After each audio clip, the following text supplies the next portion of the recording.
మీరందరూ కూడా ముందుకొచ్చి ప్రతి ఒక్కరూ చెట్లు పెట్టాలి. పెడతారా?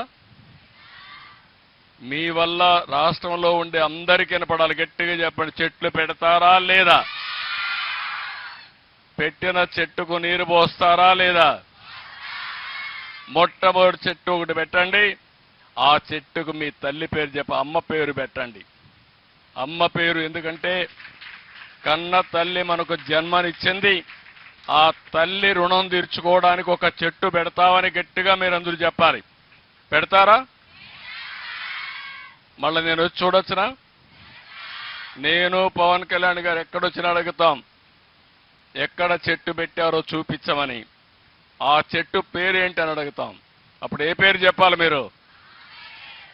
మీ అమ్మ పేరు చెప్తారు కదా. ఇంత మునుపు పాలకులు మరిగా మీ తండ్రి తాత ఇచ్చిన పట్టాదారు పాస్ పుస్తకంపై ఆయన ఫోటో వేసుకున్నాడు. ఇప్పుడు అట్లా ఇయ్యం. మీరు చెట్టు పెడితే ఆ చెట్టుకు మీ తల్లి పేరే చెప్తాం, మీ అమ్మ పేరే పెడదాం. పెడదామా? నమ్మకమే కదా? నన్ను నమ్మమంటారా? గ్యారంటీనా? Yes, agreed. మీరు ఈ మాట చెప్పారంటే నాకు కొండంత ధైర్యం. తప్పకుండా అనుకున్న లక్ష్యాన్ని సాధిస్తాం.